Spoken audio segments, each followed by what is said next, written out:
আমি ভর্তি আছি নিটোর হসপিটালে আজকে 2 মাস 2 দিন। গত 19শে জুলাই ব্র্যাক ইউনিভার্সিটির সামনে বিকেলের দিকে গুলিবিদ্ধ হই। 19শে জুলাই থেকে গুলিবিদ্ধ অবস্থায় ওইখানে আসি।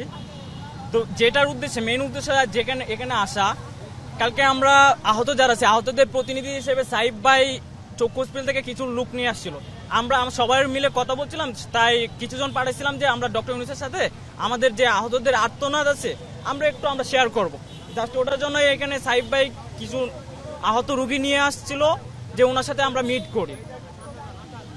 তারপর ওনাকে সাইব ভাইকে মিট করতে দেওয়া হয় নাই।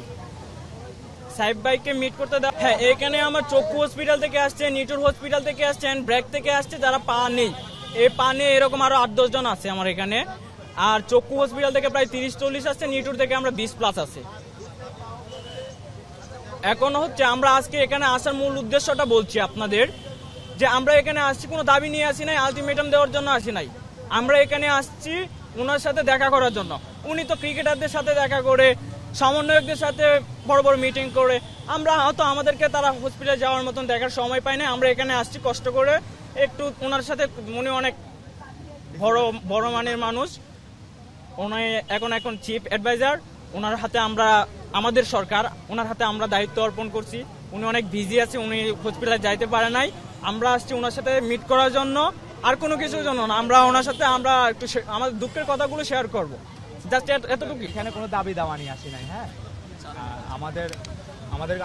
আমার সালমান ভাই বলছে, আর আমার পরিচয় হচ্ছে আমি বাংলাদেশের নাগরিক, আমি একজন যোদ্ধাহত।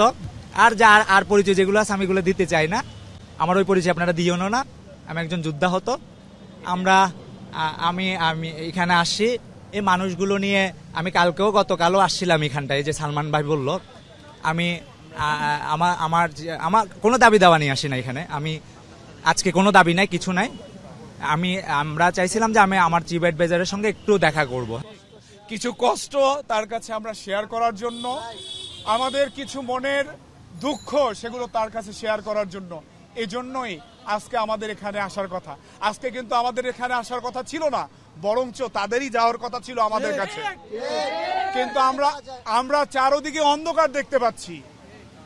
আমার চোখ তো চলে গেছে, আমার পরিবার ধ্বংস হয়ে গেছে, আমার সবকিছু ধ্বংস হয়ে গেছে। আমার পরবর্তী জীবন আমি কিভাবে চলবো?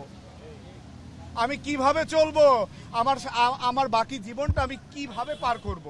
এই চিন্তা করতে করতে মানে আমি হয়ে যাই, যে হতাশাগ্রস্ত, যে আমি কি করব, আমার পরবর্তী জীবনটা কি হবে। আমার মধ্যে এক ধরনের হতাশা কাজ করে, যে আসলে আমি কি করব। এরপরে তো আমি আমার পরিবারের বিশাল বোঝা হয়ে যাব। তো এই বিষয়টাই জানার জন্য, এই বিষয়টি আমাদের প্রধান উপদেষ্টা ওনাকে জানানোর জন্য আমরা এখানে এসেছি। আমার মতো অসংখ্য ভাইয়েরা এসেছে, বিভিন্ন জায়গায় ছোট ছোট বাচ্চারা এসেছে, তাকারও যায় না। আমাদের বোনরা এসেছে, আমাদের বিভিন্ন জায়গা থেকে আহত ভাইয়েরা এসেছে। তো এটাই আমাদের এই মুহূর্তে প্রধানী। না, সমন্বয়করা আমাদের সাথে যোগাযোগ করেনি।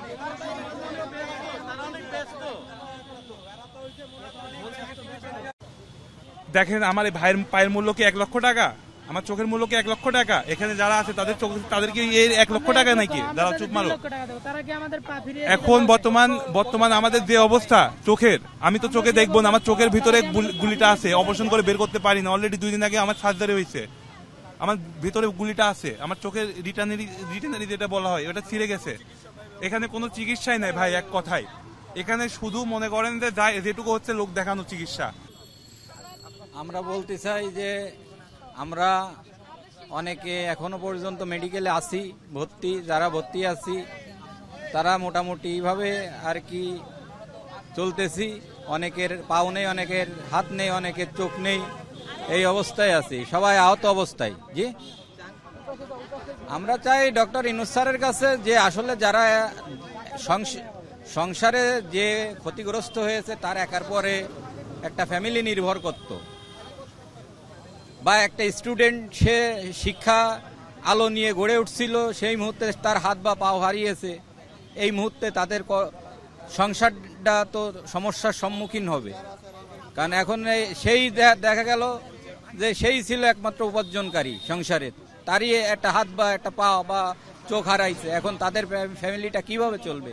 এটা ডক্টর ইউনূস স্যার সেইভাবে দেখবে এই প্রত্যাশা করে আমরা এখানে আসছি।